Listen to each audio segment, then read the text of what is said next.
Saya mengekspor nikel 10 juta ton ke misalnya ke Cina misalnya. Tapi di Cina dilaporkan mengimpor nikel dari Indonesia 100 juta ton. Kita 10. Saya punya data ini, kata Pak Prabowo. Saya beli dari luar, bukan data dari dalam. Jika Anda adalah orang Indonesia, Anda keterlaluan kalau setelah menonton dan melihat fakta ini Anda tidak akan marah. Teman-teman, ternyata manusia Indonesia sudah lama dibodohi dan dibuat miskin oleh sistem. Selama puluhan tahun kita bangga menyebut diri kita sebagai bangsa yang kaya raya. Kita bernyanyi tentang tongkat, kayu dan batu jadi tanaman, sementara di balik layar kekayaan itu dirampok habis-habisan oleh segelintir orang yang kita sebut sebagai elit oligarki. Kabar yang diungkapkan oleh Mahfud MD, mantan Menko Polhukam, bukan sekadar berita biasa. Ini adalah sebuah tamparan keras bagi wajah demokrasi dan birokrasi kita.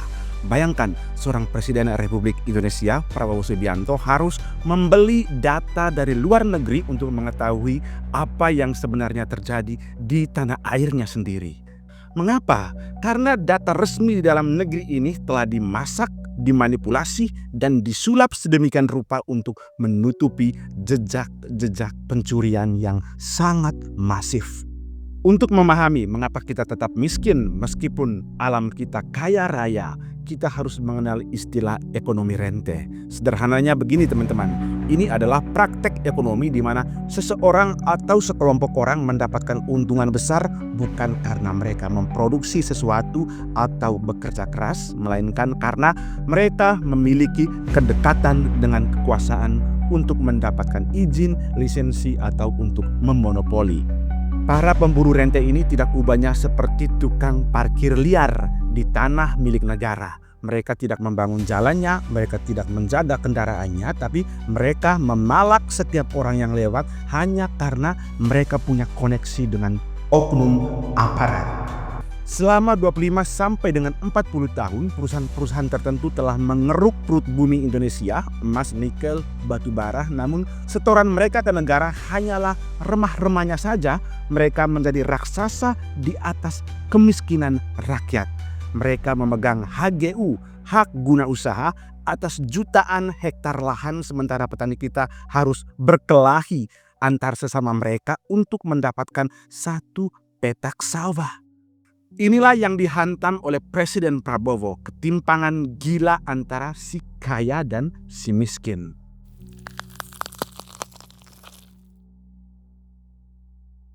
Menteri Keuangan Prubaya Yudi Sadebah telah membongkar salah satu modus yang paling licik yang mereka mainkan.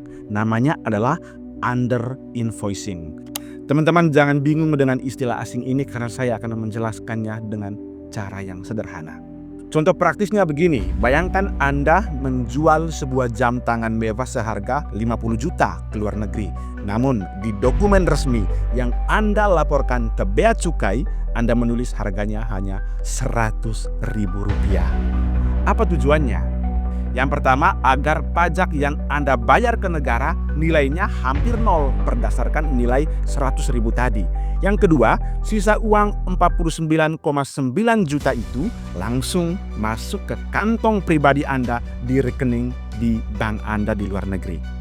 Hasilnya, barang-barang Indonesia lari ke luar negeri. Kekayaan alam kita habis, tapi negara kita tidak dapat apa-apa. Rakyat tetap miskin. Rakyat tetap mendapatkan sekolah yang rusak dan jalanan yang berlubang karena uang pajaknya dihilangkan lewat kertas laporan yang palsu itu.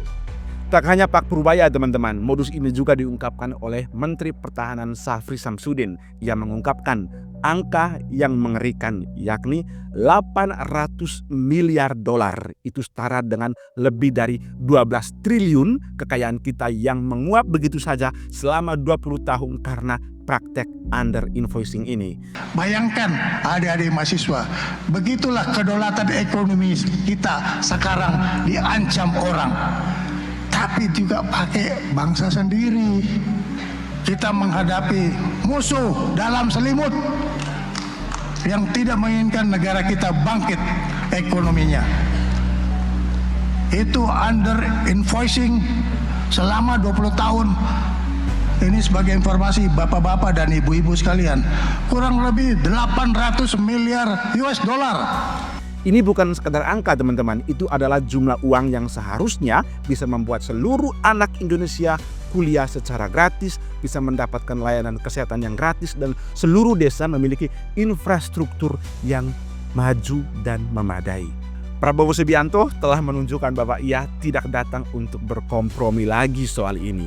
Dengan nada bicara yang menggelegar sebagaimana yang diungkapkan oleh Pak Mahfud MD di depan para pimpinan Polri dan pimpinan TNI, ia menegaskan tidak ada gunanya bintang 4 di pundakmu itu kalau tidak bisa membela rakyat dan menjaga kekayaan negara kita.